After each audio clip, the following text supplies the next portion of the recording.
জোরে বলি, কারে ভালোবাসতে হবে? আল্লাহকে যদি ভালোবাসতে পারি, আল্লাহও আপনাকে আমাকে ভালোবাসবে, বলি সুবহানাল্লাহ। আজকে দুনিয়ার মানুষ একজন আরেকজনের ভালোবাসে, একজন আরেকজনের পছন্দ করে, কিন্তু এই দুনিয়ার ভালোবাসা ততক্ষণ পর্যন্ত থাকে যতক্ষণ পর্যন্ত তার স্বার্থ থাকে। কি বলেন, ঠিক কি ঠিক না? স্বার্থ যদি না থাকে কারো পরিচয় থাকে না, ঠিক কি না? বন্ধুর স্বার্থ আছে, বন্ধুর পরিচয় আছে, নেতার স্বার্থ আছে, নেতার পরিচয় আছে, দলের স্বার্থ আছে, দলের পরিচয় আছে, কিন্তু স্বার্থ নাই কারো, কোনো পরিচয় নাই, ঠিক কি না? কিন্তু এমন একজন মাওলা, এমন একজন আল্লাহ, যিনি তার বান্দাদেরকে নিঃস্বার্থে ভালোবাসে, ঠিক কি ঠিক না? সকাল থেকে সন্ধ্যা পর্যন্ত যদি হিসাব মিলাই দেখা যায় গুনার গুনাহ অপরাধের কোনো শেষ নাই। সকাল থেকে সন্ধ্যা পর্যন্ত হাজারো রকমের অন্যায় অপরাধ আপনি আমি করে ফেলি। কি বলেন, ঠিক কি ঠিক না? তারপরেও মাওলায় কোনোদিন একবেলা খানা বন্ধ করে নাই, করছে নাকি? একবেলা খাবার বন্ধ করে নাই, একদিন পানি বন্ধ করে নাই। এত নাফরমানি, এত গুনাহ করার পরেও মাওলা একবেলা খাবারও বন্ধ করে নাই। তাইলে বোঝা গেল আমার মাওলায় নিঃস্বার্থে বান্দা বান্দীদেরকে ভালোবাসে। কি বলেন, ঠিক কি ঠিক না? আল্লাহ পাক বুঝাইতে চায়, এরে গোলামের দলের, এরে মুসলমানের দলেরা, তোমার বাবারে যখন ডাক দাও আব্বা বলে ডাক দাও, বাবারে বাবা বলে ডাক দাও, বাবা খুশি হয়ে যায়, মারে মা বলে ডাক দাও, মা খুশি হয়ে যায়, চেয়ারম্যান সাহেবকে চেয়ারম্যান সাহেব বলে ডাক দাও, চেয়ারম্যান সাহেব খুশি হয়ে যায়। কি বলেন, ঠিক কি ঠিক না? আল্লাহ পাক বলতে চায়, এরে আমার গোলামের দলেরা, আমার তো কোনো সন্তান নাই, আমার কোনো ছেলে মেয়ে নাই, লাম ইয়ালিদ ওয়া লাম ইউলাদ ওয়া লাম ইয়াকুল লাহু কুফুয়ান আহাদ, আমার কোনো ছেলে নাই যে আমার আব্বা বলে ডাক দিবে, আমার কোনো বাবা নাই যে আমার সন্তান বলে পরিচয় দিবে, আমার কোনো মা নাই যে আমার সন্তান বলে ডাক দিবে, আমার কোনো বোন নাই যে আমাকে ভাই বলে ডাক দিবে। এরে মুসলমানের দলেরা, আল্লাহ পাক বুঝাইতে চায়, আমার কোনো ছেলে নাই, মেয়ে নাই, আত্মীয় নাই, স্বজন নাই, বন্ধু নাই, বান্ধব নাই, তবে আমার কিছু পাগলের দলেরা আছে, আমার কিছু মাহবুব বান্দা বান্দিরা আছে। যখন তারা আমি মাওলারে আল্লাহ বইলা ডাক দেয়, আমি মাওলার কুদরতি কলিজাটা খুশি হইয়া যায়, কুদরতি কলিজাটা ঠান্ডা হইয়া যায়, বলি সুবহানাল্লাহ। কারে ডাকবো? আল্লাহকে। পারবো ইনশাআল্লাহ? বেশি বেশি মাওলারে ডাকতে হবে। আমার মাওলায় নিঃস্বার্থে আপনাকে আমাকে ভালোবাসে। সবচাইতে বেশি আপন হলো সন্তান আর বাবার সম্পর্ক। কি বলেন, ঠিক কি ঠিক না? ছেলে আর বাবার সম্পর্ক, মেয়ে আর মার সম্পর্কটা সবচাইতে বেশি।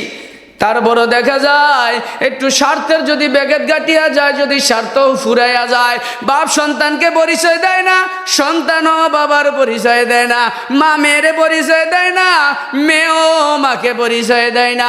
এরকম ঘটনা আছে না নাই? আমার মাওলা কত দয়ার মাওলা, আমার মাওলা কত মেহেরবান মাওলা। এত কিছু গুনাহফরমানি করার পরেও, এত অন্যায় অপরাধ করার পরেও আমার মাওলা নিঃস্বার্থে বান্দাদেরকে ভালোবাসে, বলি সুবহানাল্লাহ। হাদিসের ভিতরে পাওয়া যায়, যখন কোনো বান্দা একবার আল্লাহকে আল্লাহ বইলা ডাক দেয়, একটু মাওলারে আল্লাহ বইলা ডাক দেওয়া যাবে নি? আমরা সকলে মাওলারে ডাক দেই আল্লাহ, আরো জোরে বলি আল্লাহ। আল্লাহ রসুল বলে, যখন কোনো বান্দা বান্দি মাওলারে আল্লাহ বইলা ডাক দেয়, একবার ডাক দেওয়ার সাথে সাথে আমার মাওলা 70 বার ডাকের সাড়া দিয়া দেয়, বলি সুবহানাল্লাহ। দুনিয়া যে যারা ডাকে সে তার ডাকে সাড়া দেয় কি দেয় না? আল্লাহ পাক বলে, উদুনি আস্তাজিব লাকুম, এ বান্দা বান্দি আমারে ডাক আর ডাক, আমি তুমি ডাকতে দেরি হবে, আমি মাওলা সাড়া দিতে দেরি হবে না। আল্লাহু আকবার। চিনলাম না মাওলারে। বাবা চিনছি, দল চিনছি, নেতা চিনছি, কিন্তু মাওলারে চিনতে পারি না। সম্পদ চিনছি, সম্পদের জন্য জীবন দিয়ে দেই, সন্তানের জন্য জীবন দিয়ে দেই, দলের জন্য জীবন দিয়ে দেই, কিন্তু দলের পরিচয় কয়দিন, ছেলে মেয়ের পরিচয় কয়দিন, যেই কয়দিন এই চক্ষু খোলা আছে, ঠিক কি না? যেদিন চক্ষু বন্ধ হয়ে যাবে এই দুনিয়ার কোনো নেতা ফেতার কোনো পরিচয় নেই। এই জন্য মাওলারে ডাকতে হবে, মাওলার জিকির করতে হবে। নামাজ পড়ি ঠিক, কিন্তু জিকির বেলায় নাই। রমজানে রোজা রাখি ঠিক, কিন্তু জিকিরের বেলায় নাই। এক মূর্তি পূজক মূর্তি বানাইছে, মূর্তি বানায়া ওই মূর্তির নাম রাখছে সনাম। কি রাখছে? সনাম রাখছে। তো ওই সনাম, আমরা যেরকম আল্লাহকে আল্লাহ আল্লাহ বলে ডাকি না, তো ওই মূর্তি পূজক ওই মূর্তি বানায়া সনাম সনাম করে ডাক দেয়। ওই মূর্তি, মাটির মূর্তি কি উত্তর দেয়? উত্তর দেয়? উত্তর তো দেয় না। 1 বছর নয়, 2 বছর নয়, কোন রাতে আছে 30 বছর, কোন রাতে আছে 60 বছর পর্যন্ত মূর্তি পূজক মূর্তি বানাইয়া সনাম সনাম বলে ডাকে। একদিনও সনাম তার ডাকের সাড়া দেয় না। হঠাৎ একদিন তার মুখ দিয়ে বেরি হয়ে গেছে, আমার মাওলার 99টা নামের ভিতরে একটা নাম আছে সমাদ। বলি সুবহানাল্লাহ। কুল হুয়াল্লাহু আহাদ আল্লাহুস সামাদ। আমার মাওলার 99টা সিফাতি নামের ভিতরে একটা নাম হলো সামাদ। ওই মূর্তি পূজক সব সময় সনাম সনাম বলে ডাকে, একদিনও সনাম তার ডাকের সাড়া দেয় না। হঠাৎ তার মুখ দিয়ে বের হয়ে গেছে সমাদ, সাথে সাথে আমার মাওলা ডাকের উত্তর দিয়ে দেয় লাব্বাইক আব্দি বান্দা বোলাও কা।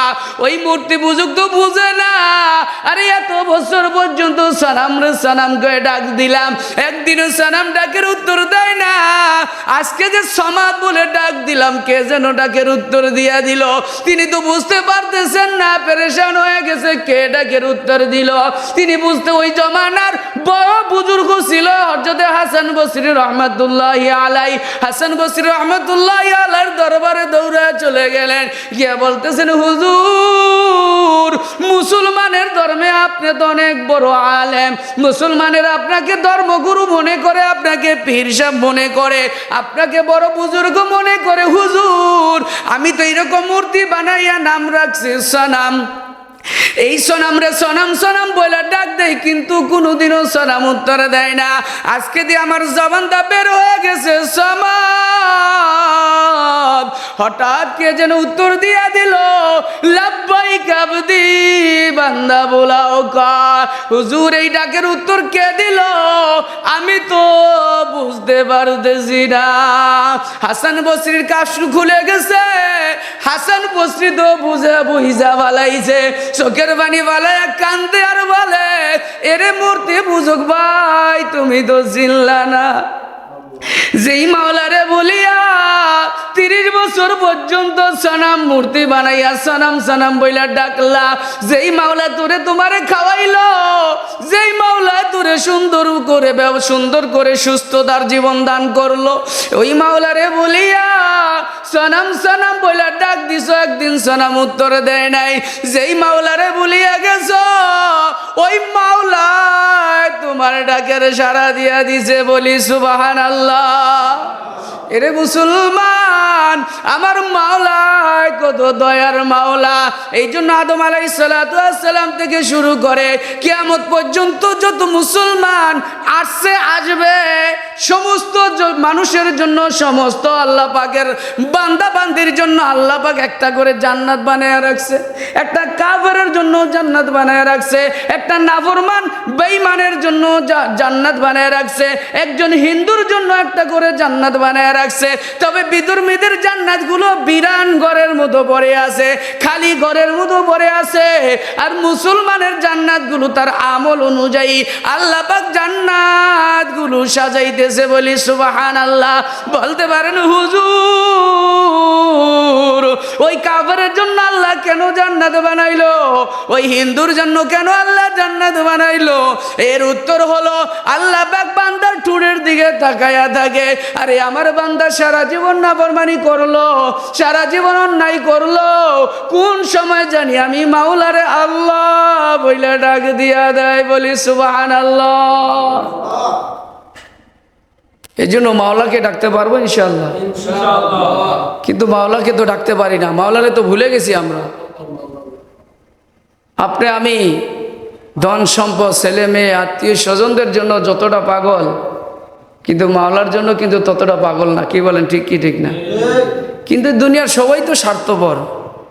আমার মাওলা নিঃস্বার্থে বান্দা বান্দিদেরকে ভালোবাসে। কে বলেন ঠিক কি ঠিক না? কিন্তু কয়দিন বাজবো, যে কোনো মুহূর্তে তোমার আমার বাড়িতে মালাকুল মউত এসে হাজির হয়ে যেতে পারে। কি বলেন ঠিক কি ঠিক না? এরে মুসলমান, কোন দিন মালাকুল মউত আসবে কেউ তো বলতে পারে না। মনটার একটু বুঝাও, চক্ষুটাকে একটু বন্ধ করে মনটার একটু বুঝাও। মন, কয়দিন বাজবা, কয়দিন বাজবা? তুমি কি তাকায় দেখো না তোমার কত বন্ধু বান্ধব ছিল, যার সাথে গল্প করতে, যার সাথে আড্ডা দিতে, তারা তো আজ দুনিয়াতে নাই।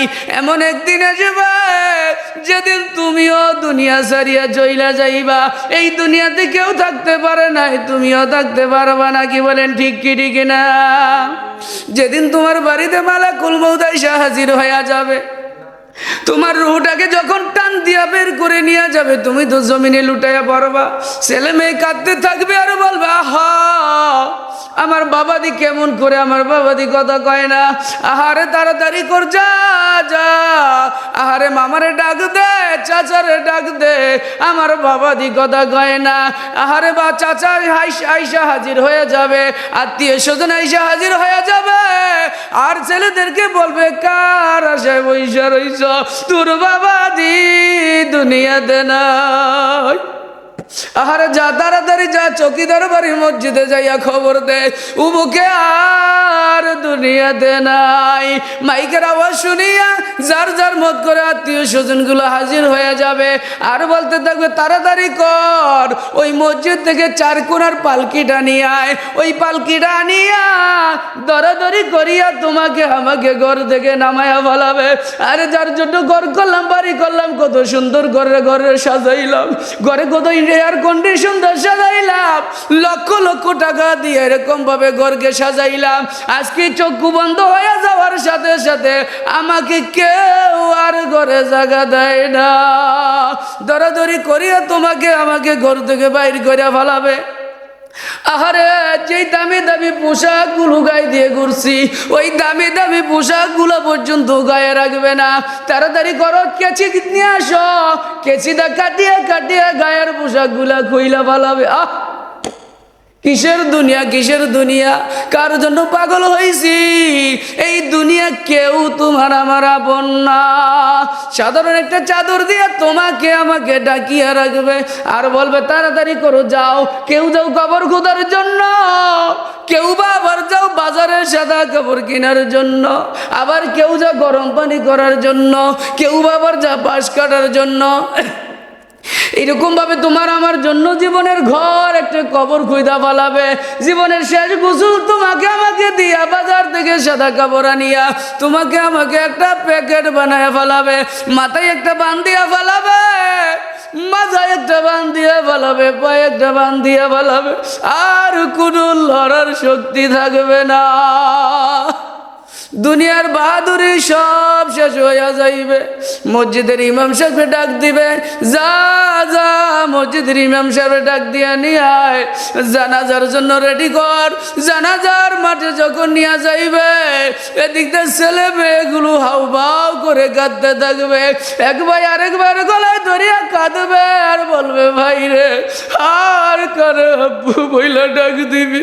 এক বোন আরেক বোনের গলায় ধরিয়া কাঁদবে আর বলতে থাকবে, বোন রে আর করে আব্বু বইলা ডাক দিবি। ছোট বাচ্চারা মায়ের কোলে উঠিয়া মায়ের গলায় ধরিয়া বলবে, মা গো আমার বাবাকে কেন এভাবে শুয়ে রাখছে, আমার বাবা কি কথা কয় না, আমার বাবা কি আমাকে কোলে নিবে না, আমার বাবা কি আমার জন্য মজা আসবে না, আমার বাবাকে এভাবে কেন শুয়ে রাখছে। মাও কাঁদবে, সন্তানও কাঁদতে থাকবে। এগো মা বোনেরা, একটু চিন্তা করেন কোন দুনিয়ার পাগল হইছেন।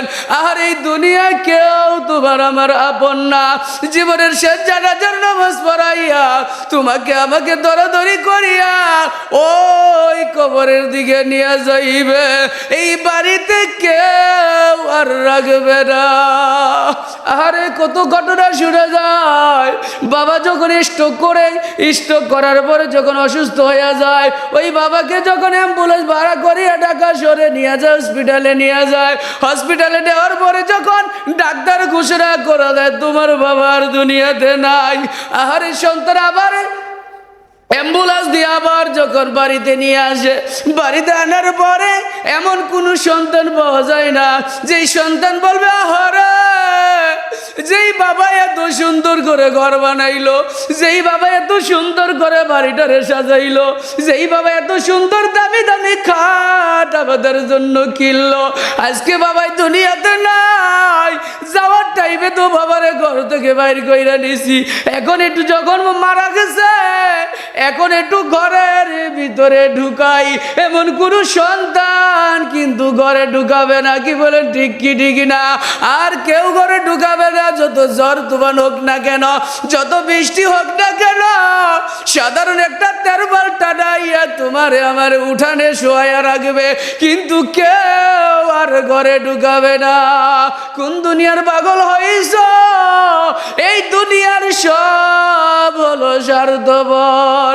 আরে দরাদরি করিয়াই কবরের দিকে নিয়ে যাইবে, ডান পাশে খাটটা রাখিয়া তোমাকে আমাকে দরাদরি করিয়া কবরে নামায়া ফেলাবে। কবরে নামানোর পরে মাথার মুষ্টিটা খুলিয়া আবার লাভ মারিয়া যার যার মত করে শেষে উঠিয়া যাইবে। এরপরে পাড়ায়া পাড়ায়া এরকম ভাবে বাঁশের চাল দেওয়া শুরু করবে, বাঁশের চাল দিয়া পাড়ায়া পাড়ায়া মাটি দেওয়া শুরু করবে। এখন তাকাইয়া দেখো রে মন, ওই কবরে কেউ নাই, এই কবরে আত্মীয় নাই, স্বজন নাই, বন্ধু নাই, বান্ধব নাই। এই কবরে চতুর্দিকে অন্ধকার আর অন্ধকার আর অন্ধকার, ডাইনেও মাটি, বামেও মাটি, নিচেও মাটি, উপরেও মাটি, পায়ের কাছেও মাটি আর মাটি, মাথার কাছেও মাটি আর মাটি, জ্বালানা নাই, দরজাও নাই, আর ভাইগা যাইতে পারবা না। এমন বুঝরা কেন রে মন? এরকম একদিন ঘটনা তো তোমার আবার ঘটবি রে মন।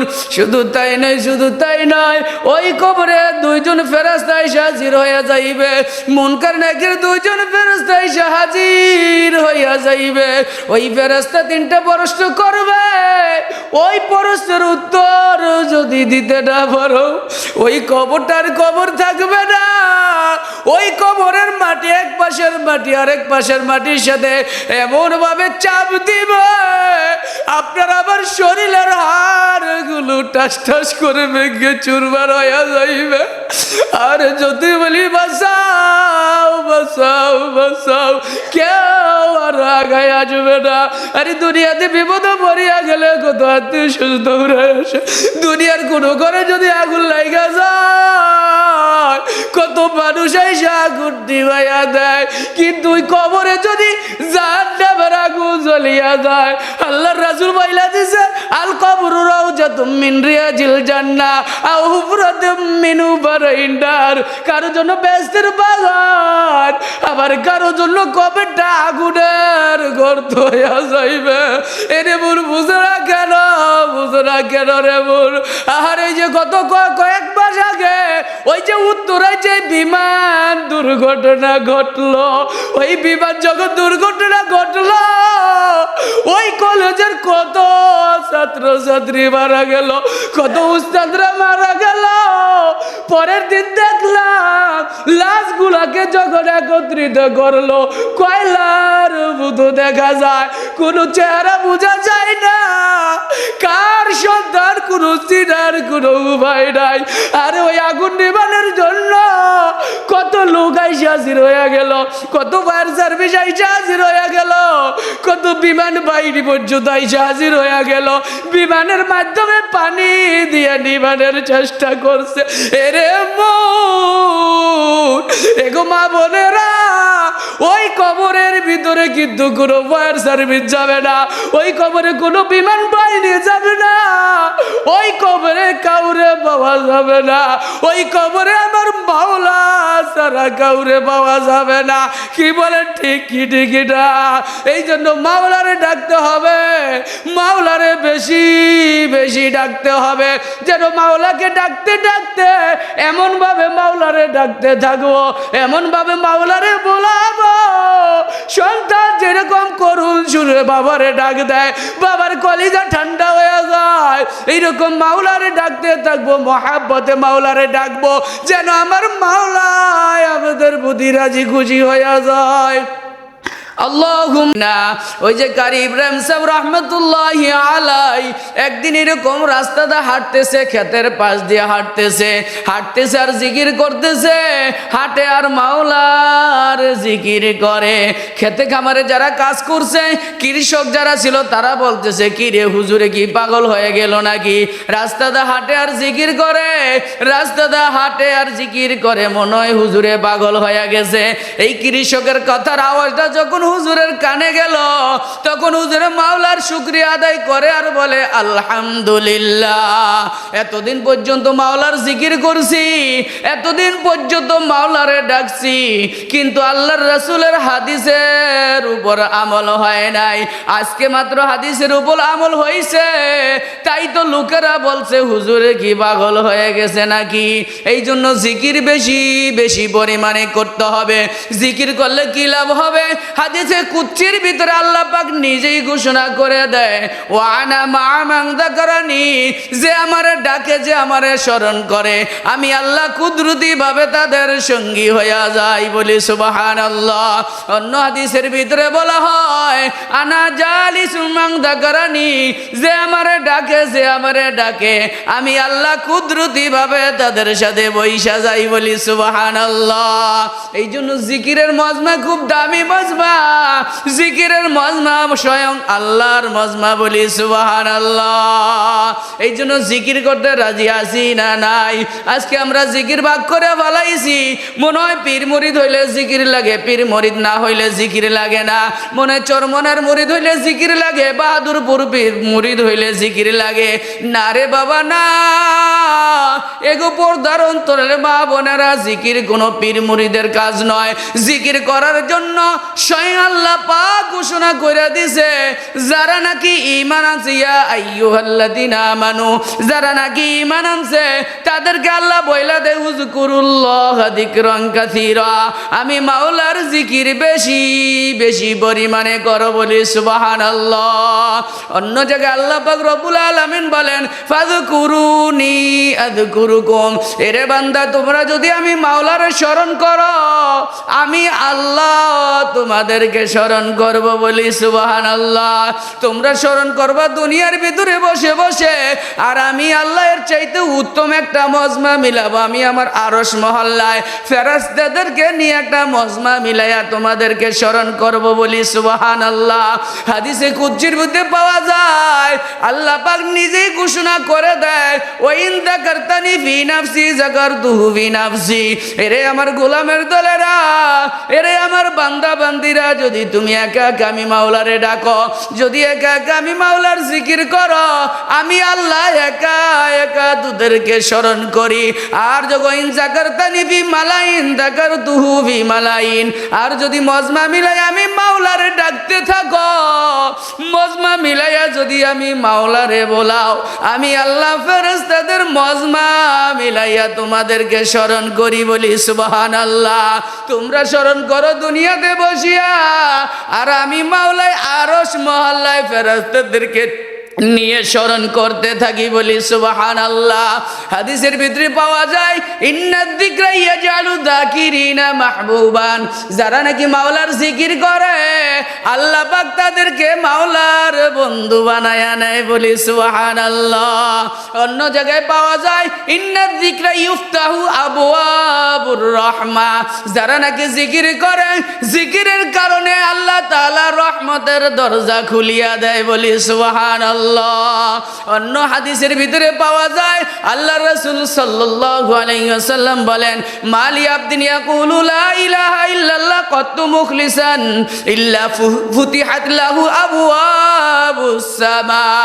আল্লাহ রাসূল বলে দেয়, এরে আমার উম্মতের দলেরা শোনো, যখন কোনো বান্দা বান্দি, যখন আল্লাহর কোনো গোলামেরা লা ইলাহা ইল্লাল্লাহ একমাত্র ইখলাসের সহিত আল্লাহকে রাজি খুশি করার জন্য যখন লা ইলাহা ইল্লাল্লাহর জিকির করে, এই লা ইলাহা ইল্লাল্লাহ বলতে দেরি হয়, এর সওয়াবটা আল্লাহর আরশে পৌঁছাইতে দেরি হয় না।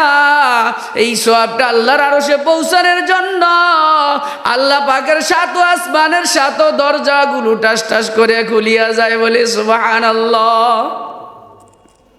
জিকিরের অনেক ফজিলত দুনিয়ার ভিতরে দেখবেন, যে যারে ভালোবাসে সে তার স্মরণ বেশি করে, ঠিক কি ঠিক না?